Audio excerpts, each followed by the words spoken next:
McCallan, I think you guys tight ends have had a touchdown every game this year. Just kind of what's led to that success? I think it's just pushing each other in practice and always we get a lot of work with the quarterbacks, but not as much as the wide receivers, so we make the most out of all those opportunities that we get. So that way when you get that chance in the game, you end up making the play. And I think it's just me and Jacob both push each other in like the route, and we both talk about everything and watch film together, and you kind of just iron out all those details together. Vince? Cal, take us through your touchdown, the play, what you saw, and the whole operation there. Well, blitz look, a lot of guys off the edge. I was like, I don't know how I'm going to get through here, and then the rub route comes, and they all run into each other, and I was running naked in the end zone, and Joe just makes a great play, just feathers back off the blitz and touches the ball up. And I think if Joe doesn't make that throw the way he did, then he's probably taking a sack. So pretty good job by Joe. McCallan, after the after your touchdown against Alabama, someone tweeted, McCallan Castles, how do you walk around carrying that much name? So I will let you answer. How do you walk around carrying that much name? Well, for most people that know me, I go abbreviated with Callie just because it's a lot easier to say than McCallan. But my dad loves that name. He came up with it. My full name, McCallan Verona Castles, it's got some length to it, but it's a good name. Sam? John, we saw the passing game clicking, especially in the first half against Alabama. Anything you noticed differently, and what is it going to take to kind of keep that momentum heading into the rest of the season? Yeah, we were just being us. You know, dudes were making plays when the opportunity came, and in the second half, we kind of just dropped the ball on making opportunities, and that's kind of what ended up happening was we were making those big plays like we were in the first half. Vince? You guys haven't been as successful in short yardage and even on fourth down. So what are the things when you guys are dissecting, watching the tape, and even observing on the sidelines as to why you haven't had the kind of success that you'd like to?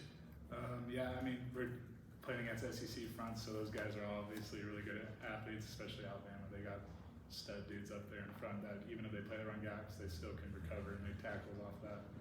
I think it's just, we just got to execute better. It's one guy taking a turn, doing something wrong, and if 11 guys do that once a game, that's 11 times that you get stopped on the short yard downages and just self-inflicted wounds. So we just got to keep ironing out the details and execute better.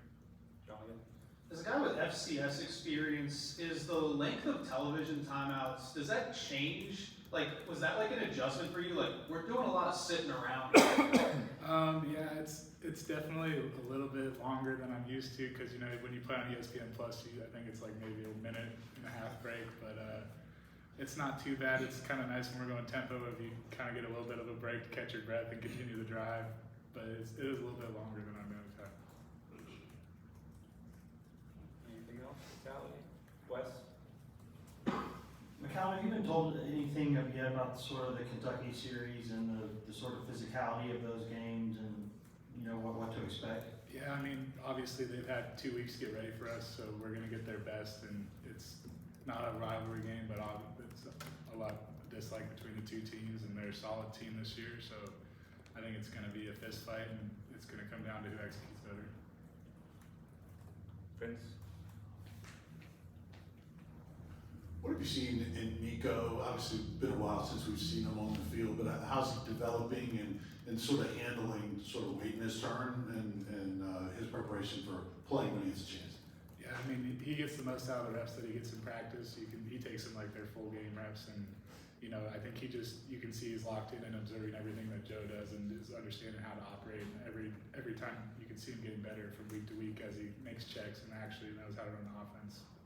Kind of similar to me, where it's like every week I'm still getting better because I'm still new to it, but it's pretty similar. Anything else? All right, thanks, Callie. Thanks, guys.